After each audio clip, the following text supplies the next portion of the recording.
Estamos hoje então na quinta aula do nosso curso, que, como eu havia dito para vocês, essa é a primeira aula do curso. Esse curso ele tem dois eixos, né? Um que é temático, então a gente teve várias aulas temáticas do racismo, violência policial, né? Pegando grandes temas. E agora a gente vai ter uma aula trazendo uma experiência concreta de atuação. Não deixa de ter alguns temas mais próprios a essa experiência, né? Mas, de todo modo, a gente está pegando mais um caso, um exemplo de atuação, para a gente trazer essa experiência de outros. A gente vai trazer várias experiências de vários outros estados do Brasil, aqui para Florianópolis, para discutir com as particularidades, claro, e as diferenças, né, de cada estado, de cada lugar, mas também com a ideia de que é possível trazer boas ideias e discutir boas práticas, e isso pode ser rico para todos nós, né? Então, a gente hoje vai falar sobre um projeto, um programa que vocês certamente já ouviram falar, que é o De Braços Abertos, que foi bastante tema de campanha, surpreendentemente, tanto em São Paulo quanto no Rio de Janeiro. E a gente trouxe para falar sobre o programa de Braços Abertos a Lumena, que, como vocês viram, é psicóloga, sanitarista, mestre em saúde pública, doutora em ciências pela UFRJ e atualmente articuladora do programa de Braços Abertos da Secretaria Municipal de Saúde de São Paulo, embora seja um programa intersectorial. Com 30 anos de experiência, atuação nas mais diversas áreas do Sistema Único de Saúde, já foi secretária municipal adjunta de saúde de São Bernardo do Campo, secretária municipal de saúde de Mauá, no Ministério da Saúde, comandou a Secretaria de Atenção à Saúde. Isso na segunda passagem do Ministério, né? Lumena, fica à vontade. Então, bom dia, né, a todos. Queria agradecer aqui a coordenação do curso, o Dario, a equipe, essa oportunidade de estar aqui com vocês, conversando. Eu acho que tem sido muito importante a gente poder dialogar, trocar, apresentar a experiência que a gente está vivendo e poder também fazer com isso uma reflexão conjunta, né? Com pessoas como vocês que estão em diferentes inserções aí das políticas públicas, né? Pelo que me falaram, tem pessoas que estão no SUS, que estão no sistema penitenciário, enfim, que estão na educação, né? Então, uma diversidade de inserções. Eu acho que isso é muito rico quando a gente pode construir esse processo de conversa, de troca. Então, tem uma... Estou super gripada, se me desculpar aqui. Tem uma dinâmica proposta, né? Vai ter momentos depois de grupo, depois momento na plenária, mas se alguém não entender alguma coisa que eu estou falando, quiser também já perguntar ou interferir agora, fique também à vontade, né? Eu vou estar apresentando para vocês um programa específico do município de São Paulo, mas que ele está inserido dentro da política nacional de cuidado a pessoas em uso abusivo de álcool e drogas, né? Então, acho que isso também é importante, não é um programa que o município fez só da sua cabeça, sozinho, é um programa que bebe muito das experiências outras, né? Que trabalham de acordo com a política nacional. Então, esse nome de Braços Abertos foi dado pelos próprios usuários, né? Quando o programa, para fazer o programa, a prefeitura fez 6 meses de escuta no território, o próprio prefeito ia lá sempre, fazia roda de conversa, ouvia.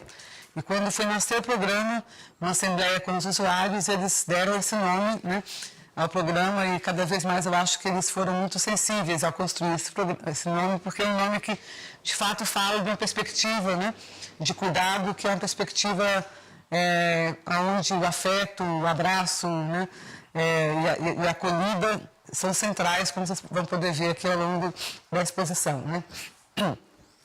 Para quem conhece São Paulo, esse programa nasceu bem no centro da cidade, ali na Rua Helvétia, com a Rua Dino Bueno, que é uma região que já foi, chama Campos Elíseos, é uma região que já foi um grande lugar, né, da classe alta em São Paulo há muitas décadas atrás, né, e que depois foi se deteriorando, foi ficando um espaço bastante pouco ocupado, mais deteriorado, e com isso foi sendo ocupado de uma outra forma pela população, né?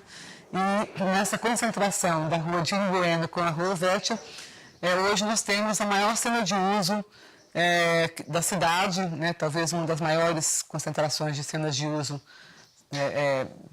existente, assim, e que é conhecida na cidade com esse nome de Cracolândia, né?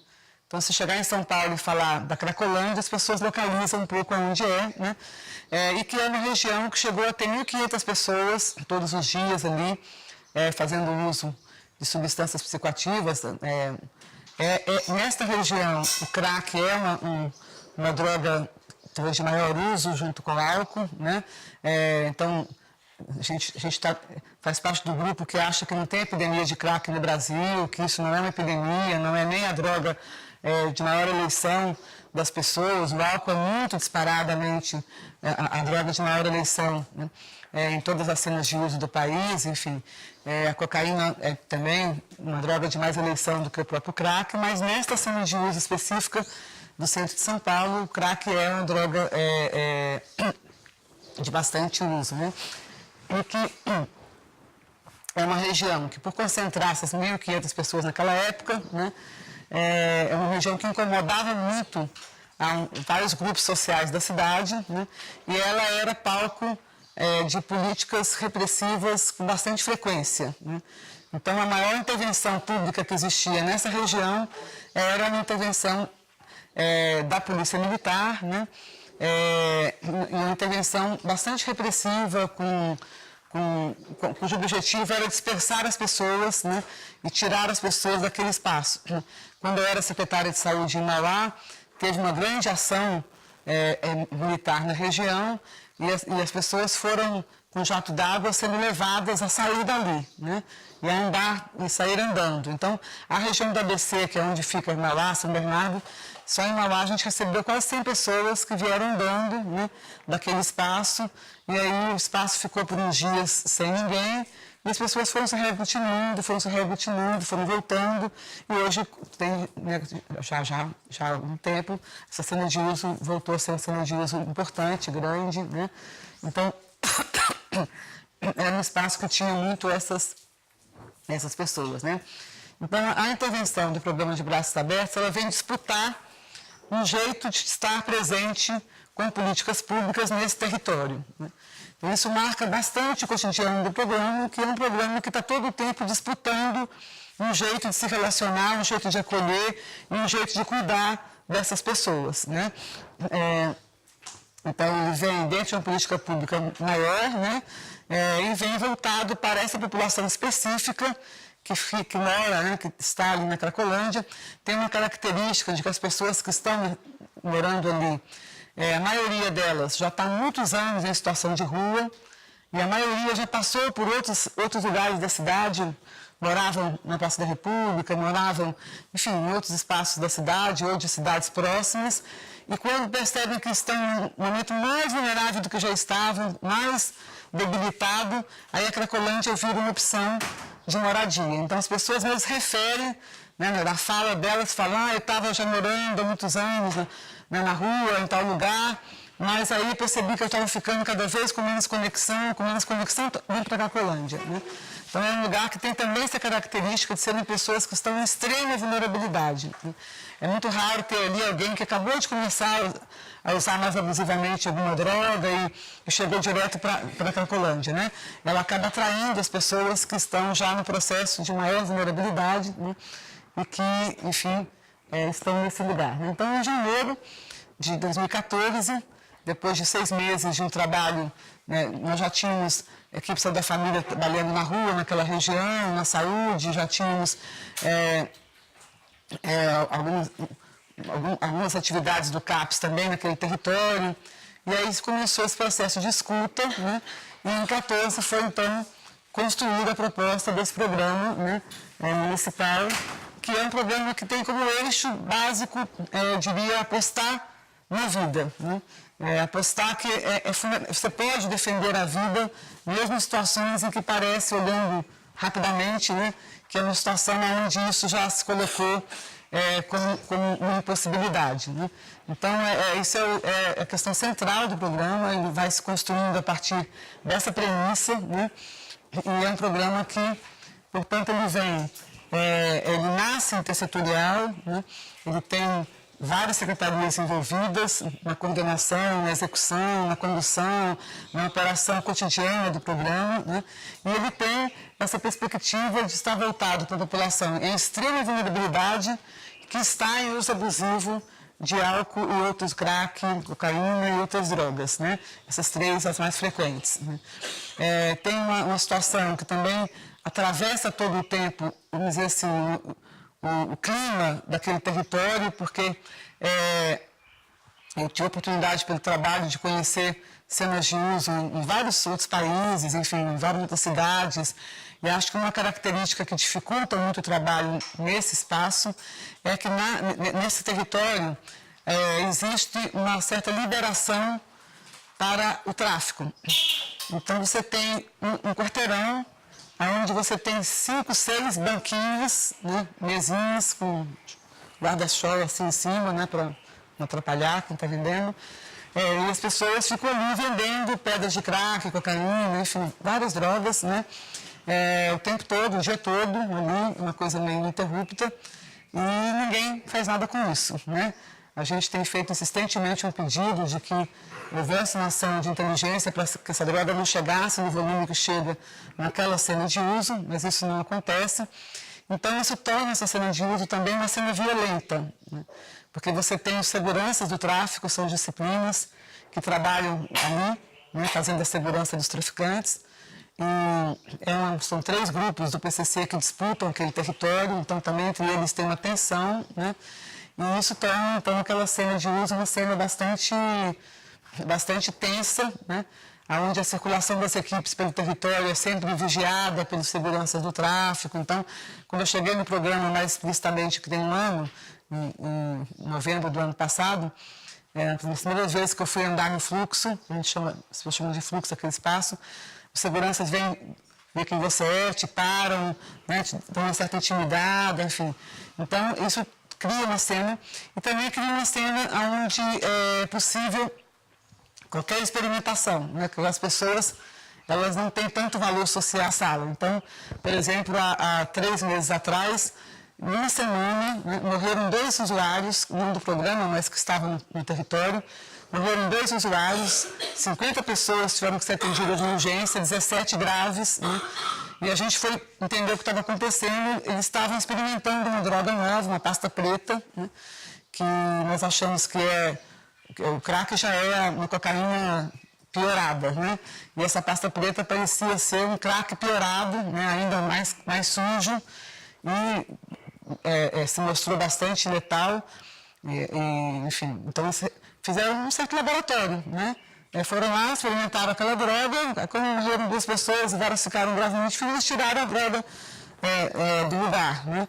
Porque há uma certa cultura de que aquelas vidas ali têm um pouco menos valor, né, do que as vidas em geral. A gente não conseguiu que desse nada na imprensa da morte dessas pessoas, né? Enfim, não conseguimos repercutir essa experiência que eles fizeram ali de nenhuma forma, sendo nossas próprias redes, enfim, né? Então, tem essa característica do território que é importante vocês saberem, porque ela foi nessa cultura, nesse cenário que a gente teve que dialogar para poder fazer uma política que nasce, portanto, oferecendo basicamente 3 coisas, né? Moradia, com alimentação, trabalho e cuidados, né? Principalmente da assistência social e da saúde, com uma perspectiva de garantia de direitos, né?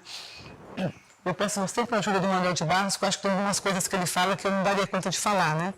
Então, quando ele fala que o olho vê, a lembrança revê, a imaginação transvê, que é preciso transver o mundo, acho que isso é o nosso desafio cotidiano no programa, né? O que o nosso olho enxerga, às vezes, no contato com essas pessoas, não é aquilo que você, na verdade, busca transver naquela relação, né? Isso é bem importante, né? Então, como eu falava, tem essa característica, né? Buscando um cuidado integral a essa população, e o programa tem, então, uma questão que eu já tinha trabalhado durante muitos anos, né, por estar na saúde, com a implantação de uma rede de cuidados que também tinha esse pilar, né, mas aonde, por exemplo, na rede de saúde, a moradia, que é a unidade de acolhimento para pessoas em uso abusivo de drogas, ela a porta de entrada dela é o CAPS. Então, só vai para a moradia quem já está no cuidado do CAPS, no projeto terapêutico singular, faz sentido passar um tempo na moradia, para sair do território, para sair das relações que estão adoecendo, enfim. Nesse programa, isso é invertido, né? A moradia é a porta de entrada do programa. Então, isso, epistemologicamente, assim, muda muito o jeito de você cuidar, né? É um aprendizado para todos nós que viemos da saúde para esse programa, porque ele inverte, né, a forma, e isso é fundamental pela característica das pessoas que estão em extrema vulnerabilidade. Então, se você tiver um pressuposto que a primeira pessoa tem que se vincular a um tratamento mais continuado, para depois você oferecer, você vai perder a maior parte das pessoas. Então, a moradia é uma porta de entrada, a pessoa está naquela situação extremamente vulnerável, sem muitos vínculos sociais, para além daqueles que ela estabeleceu na situação de rua, e sem trabalho, né, sem comer há muito tempo, de forma sistemática, enfim. E aí é deste jeito que ela chega na moradia, né? Então a moradia ela é um espaço bem importante e é a porta de entrada para o programa, né? Então é um programa que, como eu falei, ele tem essa perspectiva ele bebe, né, dos mesmos princípios da reforma psiquiátrica brasileira, né, dos mesmos princípios que orientam toda a discussão da saúde mental, enfim, do cuidado a pessoas em uso abusivo de substâncias psicoativas. Então, são princípios muito caros a esse cotidiano de cuidado que o programa estabelece, né? Então, a gente sempre diz que são princípios que pedem posição, né? Todo o tempo, eu acho que todo mundo, em qualquer política pública que trabalha, em qualquer lugar que trabalha, está todo o tempo disputando o mundo, né? Disputando um jeito de construir, um jeito de viver, enfim. Alguns de nós têm mais oportunidade de ter clareza disso e outros trabalhos, às vezes, não te dão tanta clareza, mas eu sempre acho que as pessoas estão, no seu cotidiano, disputando um jeito de viver, né? Nesse programa isso é muito forte, a gente todo o tempo se percebe nesse projeto que está disputando aí um jeito de estar no mundo, né? Então, o primeiro princípio que orienta esse trabalho dentro do programa de Braços Abertos é o princípio da liberdade, né? Que é muitas vezes confundido com uma questão dogmática, com uma questão mais, enfim, de um posicionamento, enfim, que não é exatamente ligado ao processo de cuidado, mas não é assim, né? O princípio da liberdade ele é fundante dos outros princípios e fundante das outras estratégias que a gente estabelece, né, nesse processo de cuidado de braços abertos. Porque se a gente tem como pressuposto que o que é terapêutico é a reconstrução do seu projeto de vida, né, e que o que te adoeceu, né, foi a sua vida, e o que vai te ajudar a sair desse processo também é a sua vida. Não tem outra coisa que vai te ajudar a fazer isso de uma forma potente. Portanto, só é possível ter um projeto de vida quando eu estou em liberdade, né? Se eu estou rompida com todos os meus vínculos que me levaram para um lugar distante de onde eu faço minhas relações, e eu fico ali sem ter nenhuma possibilidade de exercitar a minha autonomia cotidiana, de escolhas e de construção do viver ali, isso acaba apodrecendo muito a minha possibilidade de fazer, de fato, uma reconstrução desse projeto de vida, né? Tem uma coisa que eu me lembro sempre, quando eu estava trabalhando ainda em São Bernardo, a gente estava tirando as pessoas que moravam nos hospícios, né, nos manicômios, que as pessoas chamam de hospital psiquiátrico, mas acho que é importante a gente lembrar que todo hospital psiquiátrico é um hospício, né? E a gente estava tirando as pessoas do hospício e colocando em serviços residenciais terapêuticos para poder morar na cidade, enfim, né? E a gente estava fazendo um trabalho super ali intenso, os moradores foram para casa, era uma casa feminina, os moradores foram para casa, conheceram a casa, escolheram o quarto, enfim, estavam todos muito felizes. E no dia da inauguração eu cheguei um pouco antes para ver como é que estavam as coisas e tinha uma das nossas usuárias que estava gritando no banheiro, não queria sair de jeito nenhum. E aí eu fui ver o que tinha acontecido, a gente tinha colocado um espelho no banheiro na noite anterior e ela tinha entrado de manhã no banheiro para poder se arrumar e tinha se visto, né? E ela gritava, eu quero minha belezura de volta. E ela gritava isso com um sofrimento, assim, muito intenso, e ficava gritando essa frase repetidamente. Ela estava há 26 anos, né, presa no hospício. 26 anos. Há 26 anos ela não se via. E ela se viu depois de 26 anos no espelho naquela manhã, pela primeira vez, né? Eu falo, eu tenho 56 anos, me vejo no espelho várias vezes por dia, né? Dentro do elevador, na minha casa, enfim, né? E já tenho visto minha belezura mudar várias vezes, ir embora, voltar de outro jeito, enfim, né? E vou me acostumando com isso, né? Então eu faço uma mecha aqui, o resto fica branco, eu corto o cabelo, enfim. Mas eu me acostumando. Então, quando você tira a liberdade, você tira mais do que o direito de ir e vir, né? Dessa pessoa você tirou a capacidade dela se encontrar com ela própria, dela se perceber, né, crescendo no mundo, mudando, fazendo. Então, o princípio da liberdade ele é absolutamente caro para este programa. Né? A gente tem uma convicção, né, que não é uma convicção nem religiosa, nem só de fé, é uma certeza profissional, né, pelo trabalho, pela experiência de cuidado com as pessoas, que só é possível cuidar em liberdade. Né? E isso traz outros princípios, por exemplo, o princípio do vínculo. Né? São pessoas que estão numa situação de extrema vulnerabilidade, onde também os vínculos sociais foram se refazendo, né? Então eles têm fortes vínculos com vários deles têm cachorro, têm gato, né? Vários construíram na rua vínculos estreitos com outros parceiros que estão também na rua, né? E é fundamental que a gente consiga estabelecer com eles também um vínculo que permite, né, todo esse trânsito do projeto terapêutico que é feito nessa relação, né? Que puxa um outro princípio, que é da singularidade, né?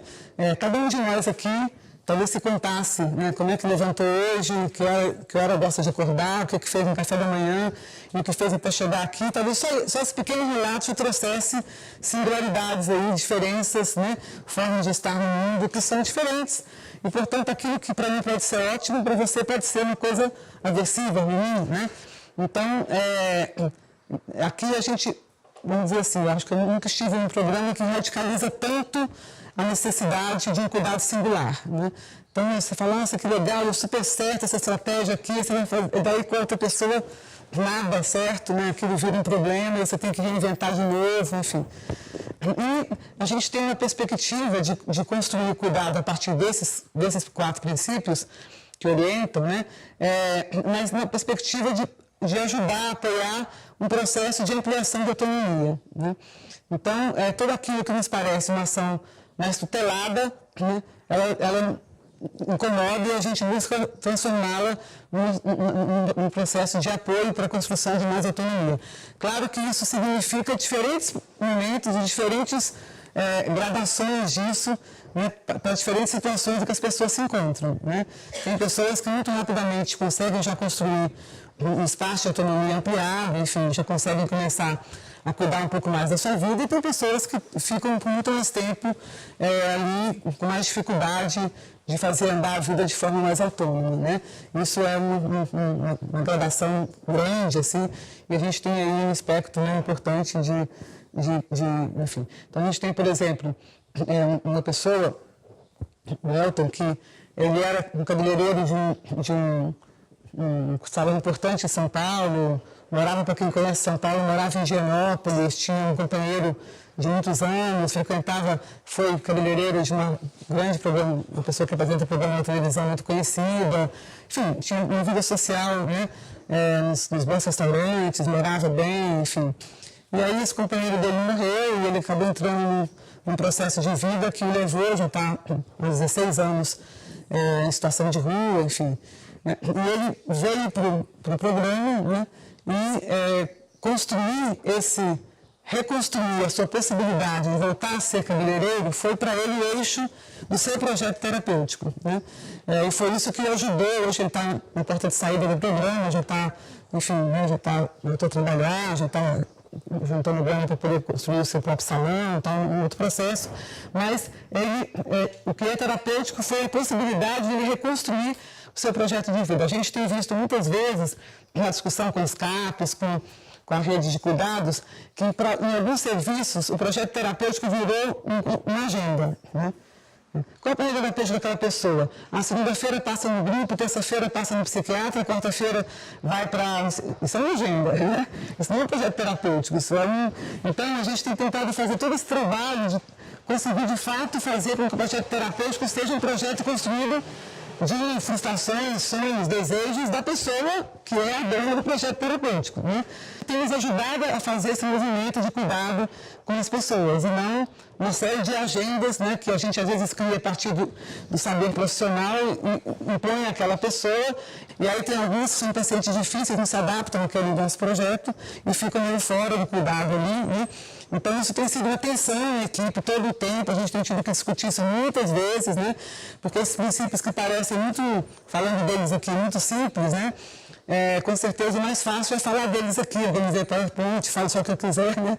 Enfim, mas viver isso no cotidiano é um desafio muito forte, né? Porque é isso, a gente tem feito oficinas com a nossa equipe para falar, por que mesmo não manicômio? Por que mesmo cuidar da liberdade? Porque parece, às vezes, naturalizado alguns princípios e acho que eles são a base de qualquer processo de cuidado que a gente está fazendo ali.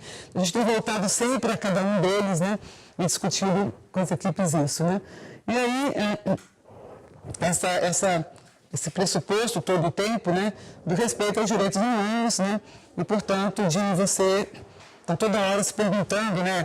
A grande violação dos direitos humanos ela é fácil de ser percebida, né? Que é que você tranca a pessoa na cela forte, tira a roupa dela, ela passa 5 anos morando ali, né? Sem calcinha, sem cueca, sem roupa, com cabelo cortado e uma vestimenta X, né? É mais fácil a gente enxergar. Mas também há as pequenas violações dos direitos humanos que a gente, sem querer, pode estar exercitando ali no cotidiano, que a gente tem todo um trabalho de se olhar e a gente descobre várias vezes que está fazendo bobagem, e aí tem que fazer de novo, enfim, né? Então é um processo permanente desse processo aqui, né? Então o programa tem, né, também uma aposta no diálogo como construção das estratégias do programa, tanto um diálogo a partir da equipe, mas também um diálogo com os usuários, né? As pessoas abusivas de drogas, elas têm um tempo repetitivo na vida, né? E esse trabalho visa, muitas vezes, quebrar esse tempo repetitivo, construir uma nova possibilidade de você lidar com o seu tempo, e isso é feito sempre com estratégias que usam diálogo, acordos coletivos. A gente tem assembleias, né? Então, na tenda de acolhimento que fica naquele território que eu falei ali da Cracolândia, a gente tem assembleia com os usuários, que aí participam os usuários do programa, mas também os usuários que frequentam Cracolândia não estão no programa ainda, né? Cada hotel que a gente tem, a gente trabalha com assembleia toda semana com os usuários para poder discutir as regras, discutir, enfim, né?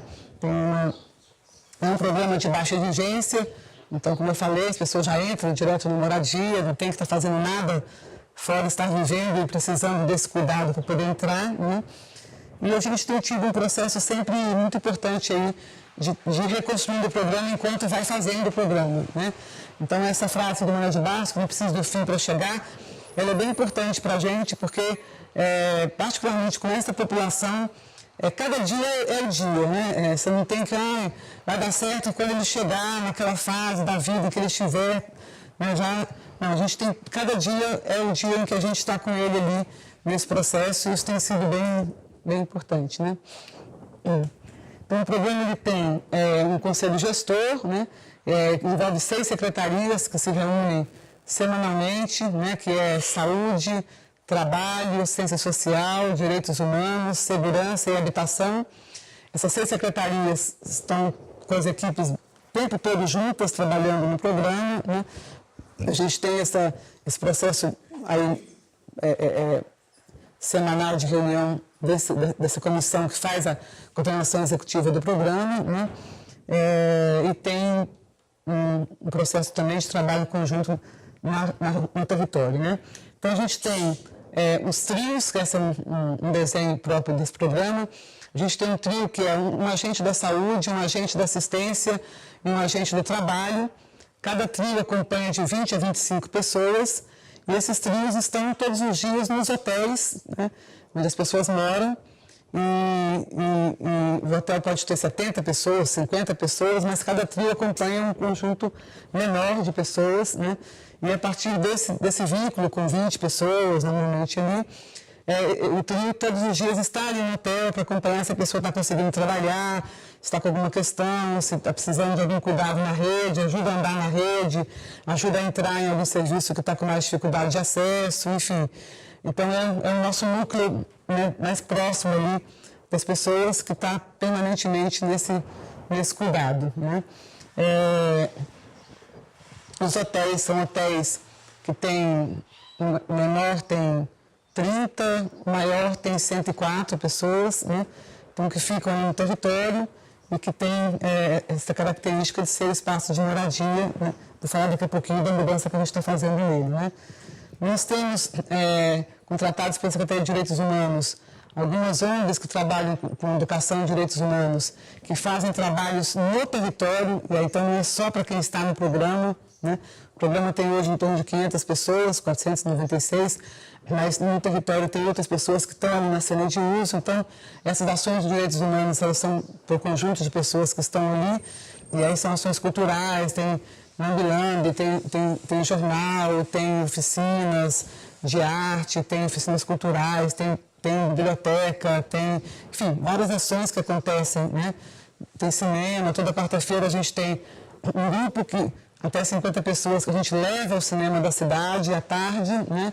Para assistir filme junto, e tem a noite na rua, um cinema na rua também, onde eles participam, enfim. Então, várias atividades que são feitas aí junto com outros atores que estão também atuando no território, né? E a gente trabalha com essa conexão da rede de saúde, né, de onde eu estou falando, então puxo ela como uma rede, se fosse assistência, talvez puxasse a rede da assistência, enfim. A rede intersetorial, que está ali junto, que ajuda a conformar essa rede de cuidados, né? E a rede assistencial que cada pessoa traz junto com ela. E a gente tenta fazer a conexão dessas várias redes para poder construir esse cuidado de forma mais integral, né? Vou falando assim, se tiver alguma coisa que não está ficando clara, para parar, né?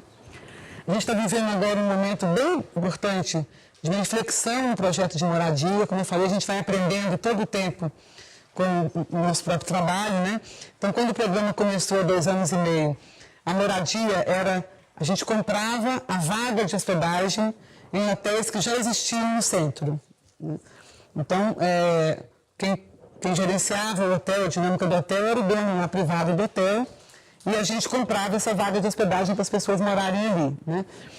Como eu falei, o centro é um espaço bastante degradado, então esses hotéis também não fugiam a esta regra, né? E eram espaços, ainda temos alguns com essa característica, onde a própria estrutura física, enfim, do hotel não é exatamente o que a gente imagina como um espaço de cuidado, né? Mas é o que existia naquele momento ali, com a possibilidade de você incluir 500 pessoas de uma vez, assim, num processo, né?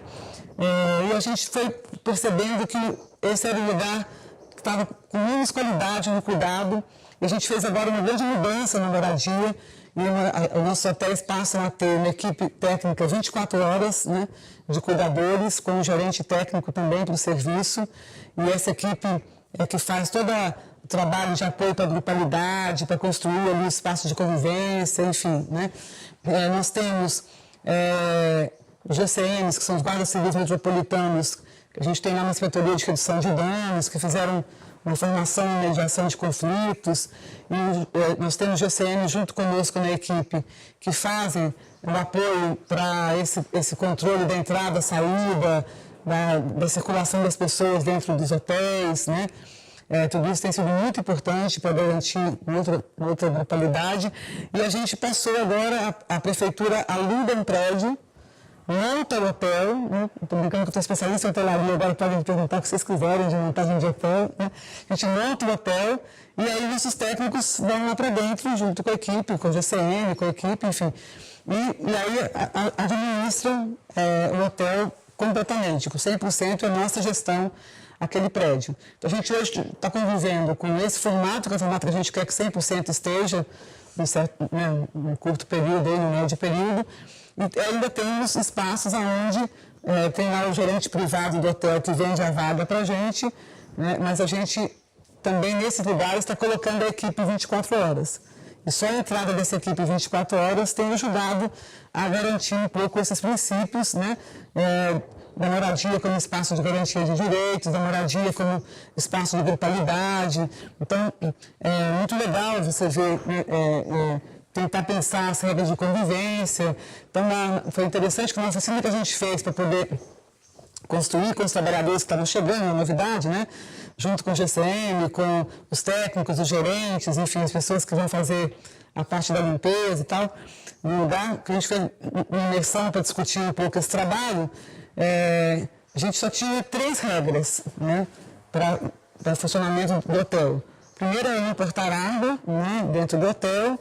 A segunda era que quando a pessoa chegava, ela tinha que permitir que a gente lavasse todas as roupas que ela trazia para poder evitar a infestação por alguns, enfim, a gente tem muita infestação por alguns bichinhos aí que gostam de espaços com menos possibilidade de higiene, enfim. E tinha uma terceira questão que era só pode dormir no hotel pessoas que são no programa, né? Então, essas 3 regras. E isso foi horas de debate no grupo, porque as pessoas falam, mas tem que ter outras regras, tem que ter, até que hora pode entrar, até que hora pode sair, pode usar droga onde? No quarto, no corredor, em qualquer lugar, enfim. E a gente fala, gente, isso vocês vão construir lá. Vocês vão chegar lá e vão fazer assembleia com as pessoas e vão construir as regras de convivência, né? E as pessoas com muito receio de que ia ficar ingovernáveis, como é que eu vou fazer, né? Então, as pessoas, por exemplo, os guardas civis, né, que vinham de uma outra cultura, né, onde a questão da regra era um pouco mais construída, de uma outra... Isso com muita... E depois que começaram a ir para os hotéis, trabalhar lá dentro, viver, aí a gente depois foi uma reunião com eles, falando, gente, que bom que foi daquele jeito.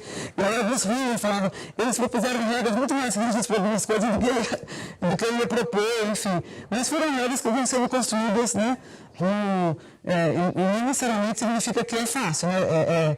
Por exemplo, a gente comprou um monte de copos super bonitos ali, coloridos, pratos interessantes e tal, né? Colocamos lá, por 3 dias do hotel, não tinha mais nenhum prato na cozinha, né? Porque eles nunca tinham visto uma oferta tão grande de colher à disposição, levaram todos para os seus quartos com receio de que nunca mais tivesse aquele prato. E aí, as 2 assembleias seguintes foram para discutir o que a gente faz, então, né? E aí os pratos foram voltando devagarzinho para a cozinha, enfim, né? Então, assim, coisas que são, às vezes, do cotidiano, a gente não percebe como uma questão, nesse convívio vai virando um assunto, um tema, você tem, né, que fazer. Então, por exemplo, em todos os hotéis essa regra foi construída de forma espontânea por eles. Você pode usar droga no quarto, mas não pode usar nos espaços coletivos, né? Os hotéis têm crianças, então não pode usar perto das crianças, tem, enfim. Eles vão construir uma série de convivência, né? E aí, ó, quem quiser fazer barulho depois de tal hora sai do quarto para a área de convivência e vem fazendo, né? E aí tem sempre aquele que não vai seguir a regra, depois você vai ter que discutir na assembleia de novo como é que você faz com isso, enfim. Então, essa tem sido uma questão, né? Pensar a moradia como uma casa que é parte de uma rede de cuidado, mas ela não é nela a rede de cuidados, né? Porque também os técnicos chegaram e já queriam, então vamos fazer aqui dentro não sei o quê, aqui dentro não sei o quê, aqui dentro eles estão orando, né? Então aqui dentro vamos fazer o que eles quiseram fazer na casa deles, pipoca, ver filme, né? Lavar roupa, enfim. Mas aí também essa tensão de todo o tempo, as pessoas vão ser cuidadas em uma rede na cidade, em uma rede fora daqui, enfim. Então, trabalhar com isso, né? Não dá para fazer uma salinha de atendimento, não dá. Ali em casa não tem sala de atendimento, a gente não prefere, né, quando precisa ir no lugar para ser atendido, enfim. Então, a gente vai trabalhando esse conceito, né? Como é uma moradia muito grande, diferente de uma residência terapêutica que tem 8 pessoas, fica mais fácil você perceber que é uma moradia, né? Um espaço com 60, 70, 100 pessoas fica um pouco mais complicado, então a gente tem sempre essa tensão ali com a equipe de ir trabalhando essas regras, né, de fazendo isso. E é muito legal você ver também, um começa a cuidar do outro, né? Então, a gente tem a Marina, por exemplo, que tem 4 filhos pequenos, né? E quando ela está em crise, não está bem, tem sempre aquele que vai junto levar os filhos na escola, buscar o filho na escola, e aí dar banho, enfim, vai fazer coisa. Então, foi bem bacana. Eu ia até colocar aqui as fotos do Dia das Crianças nos hotéis, que foi muito legal, foi um acontecimento, assim, né? Construído por todos eles, cada um foi atrás de uma coisa, fez uma coisa, mas eu acabei não dando tempo de pôr as fotos, que foi essa semana, né? Qual que motivou a mudança do aluguel para... Ela em si já é um dispositivo. Ter um lugar para morar é inacreditável, como já é um dispositivo terapêutico potente, assim, né? Já desloca a pessoa de um lugar, já cria um outro espaço. Mas esses espaços eram espaços muito precários, assim, onde você não tinha possibilidade de fazer um trabalho, aqueles gerentes não tinham preparo para poder fazer um certo trabalho de construção de grupalidade. Então, a gente achou que precisava apostar um pouco mais no formato como a saúde tem as SRTs, tem as UAS, um espaço de cuidado que tivesse uma possibilidade de ter um certo apoio ali para o cotidiano da grupalidade, enfim. E a gente está com esses dois modelos, tanto um hotel que é todo nosso, como ainda hotéis onde a gente compra a vaga, mas a equipe técnica está lá 24 horas, que também tem feito uma grande diferença. O próprio gerente do hotel, que já estava lá esse tempo todo, com a equipe lá dentro, já começa a mediar diferente alguns outros conflitos, situações, enfim. Já mantém o prédio melhor, porque tem mais gente vendo ali como é que está a manutenção do prédio, então se estraga o chuveiro, já rapidamente vai atrás, enfim, faz uma... Há uma diferença de custo, porque não tinha equipe técnica antes, né? Então, tem uma ampliação de custo, mas ainda assim, bem menor, por exemplo, do que a Bolsa Recomeço que o Estado paga para internar as pessoas na comunidade terapêutica, né? Ou do que R$19 mil que o Laranjeiras gastava para internar os adolescentes num pequeno hospício que ele tinha lá chamado NAID, né? Então, está em torno de R$2.600 por mês por pessoa, que ainda é um valor, né, que a gente acha que é bem competitivo aí com as outras estratégias de cuidado, né?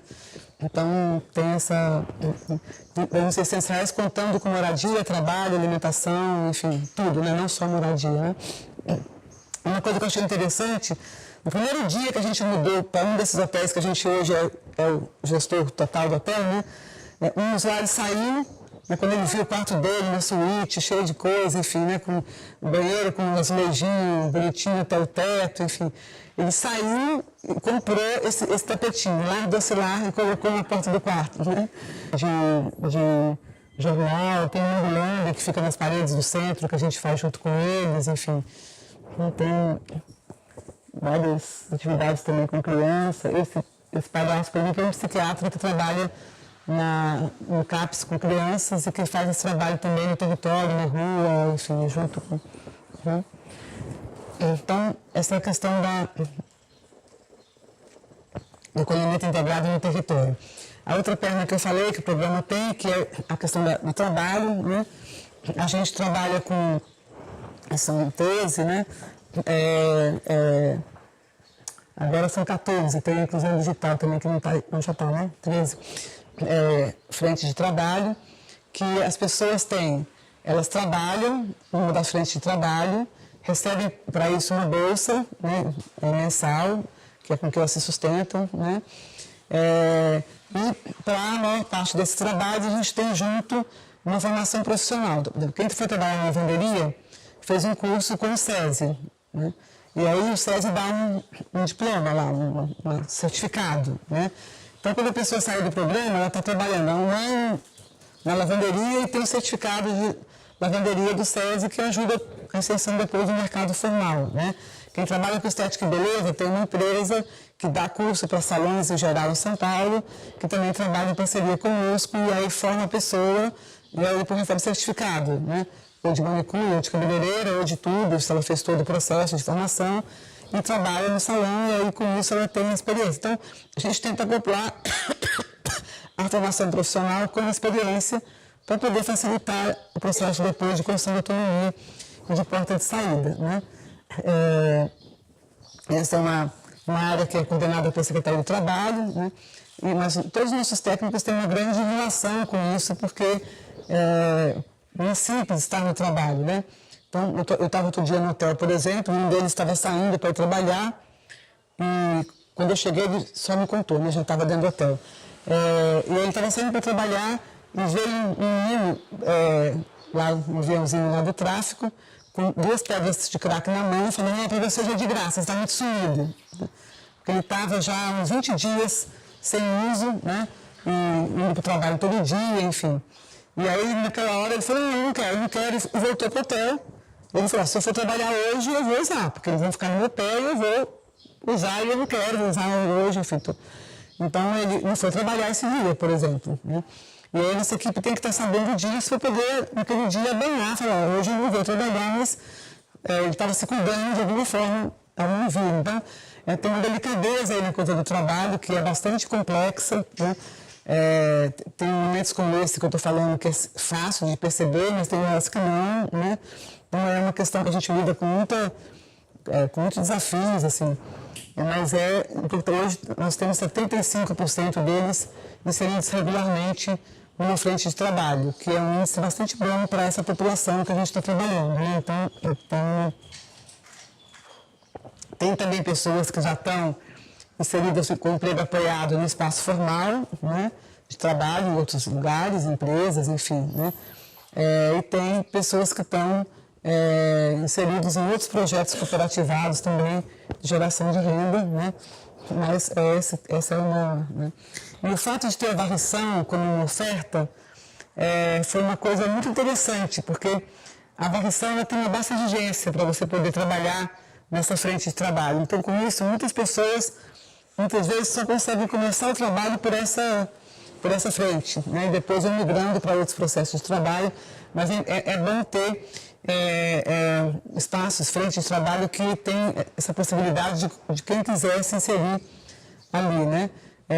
Tem, por exemplo, Caminhos da Prevenção, que é um trabalho que a gente faz junto com a AIDS. Então, são triciclos em que a pessoa vai junto com um redutor de dano da AIDS, cada um no seu triciclo, vai pelas casas noturnas do centro, que são muitas, né? Distribuindo preservativos, né? E repondo preservativos nas casas noturnas. Então, esse é um trabalho, por exemplo, que só pode fazer quem consegue andar de triciclo, né?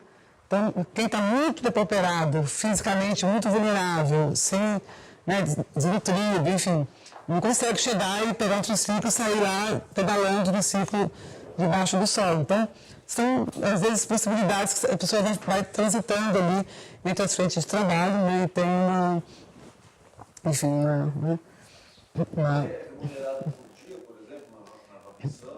Eles recebem por semana. São R$500 por mês, mas o pagamento é semanal, né? Desse conjunto de pessoas que estão nas 170 já abriram conta no banco, então recebem direto no banco, e os outros recebem ainda em dinheiro mesmo na sexta-feira à tarde, né? Então, sexta-feira não é um dia, à tarde não é um dia que está propor muitas atividades ali, né? É um dia que eles estão recebendo o seu dinheiro, e aí tem várias consequências disso, enfim, tem uma... Então, essa foi uma questão, por exemplo, que a gente foi muito criticado, né? Tem um programa Recomeço do Estado que fica em frente ali, e foi uma crítica enorme. Você vai colocar dinheiro na mão dos drogados, né? Assim, que absurdo, eles vão comprar mais droga só, enfim. E a nossa experiência é que com esse dinheiro eles compram muita material de limpeza próprio de higiene, né? Então, compram shampoo, compram absorvente, compram, enfim, sabonete, né? E compram comida, né? Mesmo tendo a refeição que a gente oferece, café da manhã, almoço, jantar, eles compram coisas que eles gostam, compram fruta, compram doce, compram, enfim, né, coisas que eles gostam de comida, né? E quem tem filhos compra muitas coisas para os filhos, né?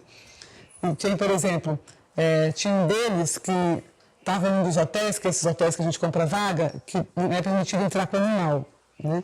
No nosso hotel pode entrar com animal, o que a gente está fazendo agora, que vai inaugurar 1º de novembro, tem então canil, enfim. Então, ele pagava para uma pessoa cuidar do cachorro dele de noite para ele dormir no hotel, né? Então, são vários anos que eles fazem com dinheiro, né? Como nós fazemos também, né? Tem alguns que o dinheiro acaba e na quarta-feira já não tem mais nada, né? Tem outros que estão juntando dinheiro, compram televisão para o quarto, compram um fogãozinho elétrico, enfim. Então, muitos deles hoje já têm várias coisas, né? Já estão montando aquilo que podem levar depois para a sua própria casa, né? Então, já tem uma cômoda, já tem uma televisão, já tem um fogão elétrico, já tem, né, um rádio, já tem, enfim, vão fazendo as suas questões, né? Então, vão aprendendo também a administrar o dinheiro, se eu guardo eu tenho, eu posso comprar outra coisa, né? Então, essa é uma área bem central no programa, né? A gente está agora no processo de construir cooperativas como porta de saída do programa. Então, aqui eles trabalham e ganham dinheiro fixo por mês, né? Uma cooperativa seria, eu me vinculo a uma cooperativa e vou ganhar de acordo com o que eu consigo estar fazendo ali dentro, né? já como uma porta de saída para poder depois trabalhar de uma outra forma, enfim. Então, essa é uma área bem importante para a gente, né? E que a esquerda é a Fábrica Verde, né? O que eles fazem. E é legal porque também é um retorno para a cidade, né? Então, a Fábrica Verde assumiu algumas praças da cidade. Então, eles plantam flores e cuidam do jardim de algumas praças, né? A varrição varre as ruas da cidade, né? A prefeitura teria que pagar para alguém varrer, então eles vão varrendo, né? E aí, com isso, também tem uma certa relação com a cidade diferente ali, né? De um certo retorno para a cidade, de coisas, enfim. Aí o que eu falei da Caminhos da Prevenção, que é o triciclo, né? Aqui são um casal, né, que trabalha na varrição. Aqui também, né? Então tem... Aqui é um dos hotéis, né? Que fica na freguesia do O, né? Tem uma visita do prefeito lá, eles foram fazer, né? E aqui, para ir fechando, né? Já estou no meu tempo também, só alguns dados também, porque esse é um programa que tem todo o tempo muito pouca boa vontade, vamos chamar assim, da grande imprensa, né? Apesar do Folha de São Paulo ter feito uma pesquisa do Datafolha e ter percebido que 69% da população de São Paulo aprova o programa, né? Mas há todo o tempo, quando tem essa disputa muito forte com o programa do Estado, que é o Recomeço, que trabalha com internação compulsória, né? Por exemplo, no hotel, na moradia assistida lá do Recomeço, tem todas as que o usuário sai, vai voltar para casa, ele faz exame toxicológico, né? Ele não entra no hotel se tiver usado qualquer substância, enfim, é tomado um chope, não entra no hotel, né? E a gente não trabalha com abstinência, trabalha com a redução de danos, né? A gente trabalha com a possibilidade de as pessoas usam drogas dentro do hotel, né? A gente tem demonstrado um dado aqui, mas cada vez mais agora vai ocupando um espaço menor no cotidiano deles, é isso que a gente entende que é a redução de danos, né? Um dos textos que a gente mandou para vocês, que o Lancete discute a contrafissura, né? Acho que os programas que trabalham com internação compulsória, abstinência como obrigação, claro que tem vários nossos que querem ficar em abstinência, a gente apoia isso, né? Mas aí não é pré-condição para estar no programa, né? Então, acho que esses programas que trabalham muito fortemente com internação compulsória, abstinência, né? Acho que são programas que trabalham na contrafissura, né? Na resposta imediata, quer dizer, as equipes não suportam, né? Viver nesse lugar onde você não tem o controle total da vida do outro e onde você não tem rapidamente, né? Uma situação de abstinência, né? Uma vez o Laranjeira deu uma entrevista, ele falava que na moradia que ele tinha lá, que é essa que tinha para adolescentes, ele fechou depois, era um sucesso total o programa, porque todo mundo era 100%, perguntaram para ele qual era a porcentagem de recuperação, foi essa pergunta assim, eu 100%, porque o menino que tem uma recaída e usa, a gente expulsa do programa, né? Não, né? É fácil construir dessa forma, né? E eu sempre faço esse contraponto para dizer, como eu falo isso publicamente, eu posso repetir, de que a gente que trabalha com políticas públicas universais, né? Não tem o direito de falar assim, eu desisti de você, né? Você não serve para a minha política, então você vai embora, vai para onde? Eu não sei para onde que vai para a vida, né? Então, o nosso maior desafio é não desistir de ninguém, né?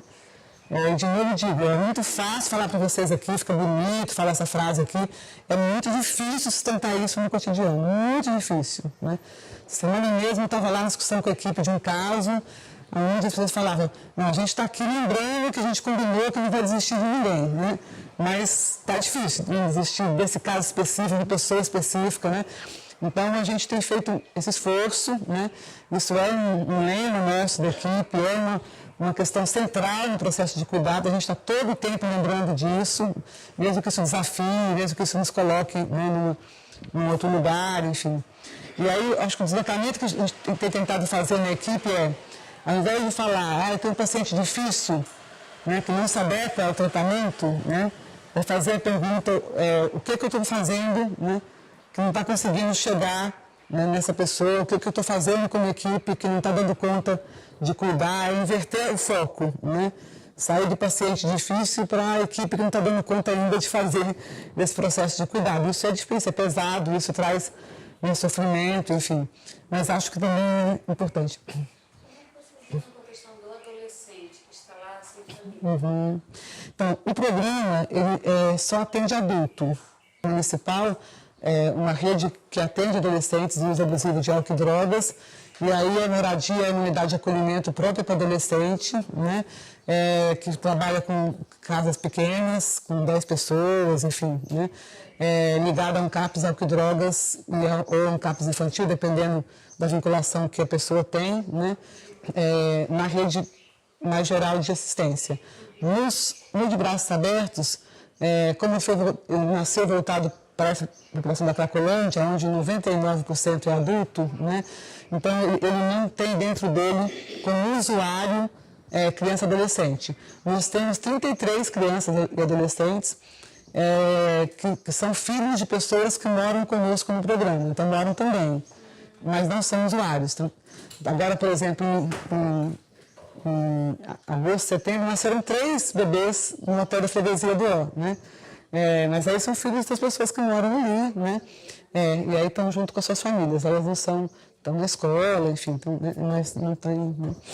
Estava comentando durante a tua fala os desafios que o programa constantemente está se transformando e a própria equipe está trabalhando e colocando em prática. Mas eu fiquei pensando no início do programa, de 2014, como que foi essa transição dessas equipes que já estavam trabalhando na prefeitura ou nas redes, essa transição dos profissionais e das profissionais para a compreensão e para a colocação em prática disso. Como que foi isso? É um processo de investimento permanente, assim, né? A gente tem reunião de discussão de caso toda semana, né? A gente tem uma reunião que a gente faz quinzenal com todos os serviços que estão ali, então, tem 15 serviços de saúde naquela região, né? Unidade básica, CAPES, consultório na rua, SAI, né, da AIDS, pronto-socorro, enfim. A gente faz uma reunião quinzenal com todos os serviços, onde a gente senta e discute todos os problemas, o que está acontecendo, a tenda está junto ali, enfim, né? A gente tem a assembleia que a gente faz com os usuários e eles estão juntos também, né? A gente tem uma supervisão que a gente oferece para os trabalhadores, né? Com pessoas de fora da rede que estão, uma sétima das pessoas, o resto, enfim, que fazem uma supervisão para os trabalhadores também, onde eles podem levar as suas questões, né, no processo de cuidado, que tem essa dificuldade, né? Então, a gente tenta criar dispositivos que apoiem os trabalhadores para esse processo permanente aí de formação, né? De estar nesse processo de se olhar, de se ver, enfim, né? O que não garante, mas acho que ajuda no processo de cuidado, né? Não tem... Mais no comecinho, assim, Sim. Entre um modelo e outro, ou entre atividades É que as pessoas que vieram, que estavam no território, os CAPs, já trabalhavam na perspectiva antimanicomial, né? Assim, então, o que teve de novo foi a tenda, né, como serviço de acolhimento, que as pessoas vieram da rede para esse espaço, né? Mas as UBS, o CAPs, enfim, o consultório na rua foi uma coisa que já tinha, mas eles ampliou para poder atender aquele território. Então, as pessoas vinham de experiências em outros serviços com essa lógica, mas é claro que atender 500 pessoas concentradas, morando num espaço, era uma coisa nova mesmo, né? Então, muitas dificuldades, por exemplo, hoje a gente tem equipe técnica dentro dos hotéis o tempo todo, mas não tinha. Então, tinha uma pessoa que, a formiguinha, ela perdeu o filho e ela alimentava um rato, né? Então, a equipe é uma situação chocante, assim, assusta. Então, a equipe não dava com isso dentro do CAPS, não dava com isso na UBS. Então, você tem razão que foi todo um trabalho, assim, como eram pessoas com muita vulnerabilidade, as cenas foram cenas que, de início, tinham muito impacto e muita dificuldade da equipe de lidar. Então, você tinha todo o tempo construir esse processo. Eu não estava desde o início, eu cheguei em novembro, mas acompanhava pelo Ministério, enfim, essa experiência. E as pessoas relatam muito isso, de que teve que construir mesmo espaços de cuidado, de discussão de caso, enfim, né, para poder fazer a discussão e chegar nas pessoas e estar nesse processo, enfim, né.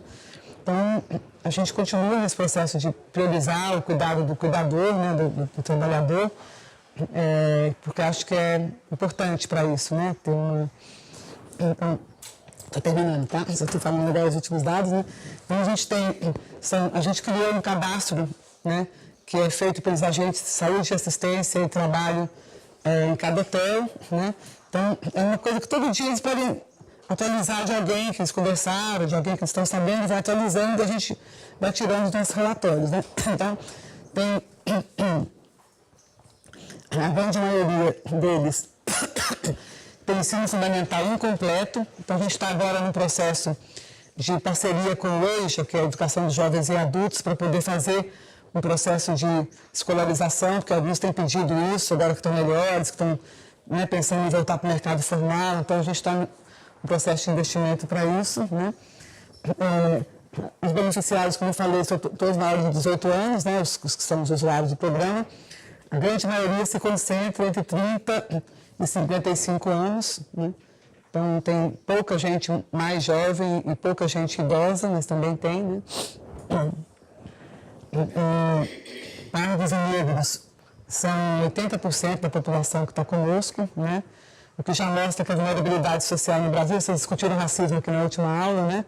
Ela atravessa todos os tipos de vulnerabilidade, né? Nossa população geral não tem essa conformação de negros e pardos, né? A maioria, 64% masculina, né? Nós temos 38% deles referem a redução do uso de crack, né? E 85%, 84% referem a redução no uso de drogas em geral, né? Que é um índice bastante alto perto de outras experiências, né? 83% estão em tratamento continuado de saúde, não significa CAPS necessariamente só aqui, tá? Pode ser tratando tuberculose, tratando a sífilis, tratando a hepatite ou no CAPS, enfim, né? Mas tratamentos continuados de saúde, e a gente tem percebido que isso em si já é um elemento importante, terapêutico, mesmo que não seja no CAPS, álcool e drogas, o tratamento, mas o fato de eu estar conseguindo tratar a minha tuberculose de forma sistemática é um processo interessante de cuidado de si, né, que tem feito uma grande diferença, né? A gente tem, já falei disso, 83% que não tinham documentação e que já conseguiram regularizar, né? 53% recuperou contato familiar, 67% nessa época, hoje está com 73% aderiu à frente de trabalho, né? Aqui é o tempo que eles estão no programa, os meses que eles estão no programa. Esse é um dado para a gente bem importante, que é um dado de redução de danos. Como eu falei, a gente trabalha com redução de danos e não com abstinência. Então, o verdinho depois do programa, o amarelo antes, vocês veem que antes você tinha pessoas que 15% usavam de 81 a 100 pedras de crack por semana, né? 12% usava de 60 a 80 pedras de crack por semana, né? E hoje 49% usa até 10 pedras de crack por semana. Então, alguém que usava como uma situação real específica, né? Ele usava 82 pedras de crack por semana, hoje usa 2 pedras de crack por semana. Isso muda radicalmente sua possibilidade de estar no mundo, né? Porque isso aí muda o indicador que eu acho mais importante, que é esse da esquerda, para mim é o indicador que a gente tem, que é quanto tempo do dia você fica sob o efeito da droga, né? Então, nós tínhamos 64% que ficavam o dia inteiro sob o efeito da droga. Alguém que está o dia inteiro sob o efeito da droga, essa pessoa não consegue trabalhar, não consegue estudar, não consegue se relacionar, não consegue cuidar do filho, não consegue outra coisa a não ser estar sob o efeito da droga, né? E hoje, 55% ficam pouco tempo do dia sob o efeito da droga, né? E consegue trabalhar, e consegue voltar a cuidar do filho, e consegue morar com o filho, e consegue, enfim, ter relação, né? Voltar a ter contato com a família, consegue cortar o cabelo, enfim, né? Fazer coisas assim, cozinhar, né? Ver filme. Então, isso para a gente é o indicador mais importante, né? Daí a nossa grande preocupação, nós estamos vivendo um cenário em que o prefeito que ganhou, o candidato que ganhou a eleição, né? Disse que a partir de 1º de janeiro vai terminar de braços abertos, né? e vai virar tudo recomeço, que é a proposta do Estado. E a nossa preocupação é essa, porque no recomeço, para entrar no hotel, você tem que fazer exame toxicológico, né? Então, a maior parte dos nossos usuários não estão em abstinência, né? Mas estão muito pouco tempo do dia sob o efeito da droga, ficam 15 dias sem usar droga, um dia usa por uma situação ali, mas isso não tem interferido no seu cotidiano e ele tem conseguido fazer o seu processo de vida de uma forma a buscar mais autonomia, enfim, né? E se você coloca essa regra clara, né? Enfim, quem não conseguir ser abstinente vai ser internado compulsoriamente, rompe radicalmente com a lógica do programa, né? Então, a gente está vendo um momento muito tenso, eles estão muito apreensivos, estão muito nervosos, enfim, está difícil estar com eles nos hotéis, porque eles estão muito preocupados com essa... Porque para eles isso aqui não é só um lugar de tratamento, é também a moradia, também o trabalho, é também... Né? A gente vai no bebê agora, estão com o bebezinho ainda, amamentando, outros têm criança de 2 anos, então estão juntos ali, enfim, né? Não é isso, a gente entende que é preciso reinventar o lugar da diferença, do cuidado, né? As pessoas envolvidas de alquitrão. Essa foto da esquerda é de uma usuária nossa, a gente tem uma exposição nossa que roda a cidade ali, 16 deles toparam fazer um ensaio fotográfico, né? E contar a sua história de vida, então a gente tem essa foto assim, tamanho de 2 metros, e atrás da foto tem, embaixo da foto tem um resumo da história daquela pessoa que ela contou, né? Porque a cidade enxerga essas pessoas como noias, né? Como se fossem zumbis. Várias matérias da Folha se referem às pessoas como zumbis, enfim, né? A Globo faz matérias falando dos zumbis, então a gente quer mostrar para a cidade que são pessoas, né? E as fotos são sempre fotos deles olhando de frente, enfim, podendo interagir com as pessoas ali, contando um pouco o seu processo de vida a partir desse momento, né? Então, é isso, né? E eu acho que essa poesia do Maio de Baixo também tem nos ajudado, né? As pessoas gostam muito de indicadores, né? De medir a eficácia, assim. A gente tem trabalhado com essa noção de que a importância de uma coisa não se mede, né? Com fita métrica, com balança, com barômetro, com indicadores quantitativos e qualitativos, né? Mas a importância de uma coisa se mede pelo encantamento que essa coisa produz em cada um de nós, né? E isso é um pouco o nosso alimento, o nosso desafio, né, no cotidiano, que é se encantar com essa possibilidade de cuidado, se encantar com essas pessoas, se encantar com essas relações que a gente tem tido possibilidade de estabelecer ali, né? E poder, a partir do encantamento, produzir cuidado, né? Então, acho que é isso.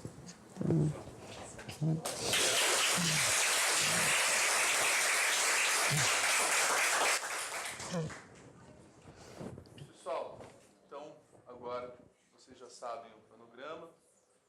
Eu vou colocar aqui para vocês a tarefa.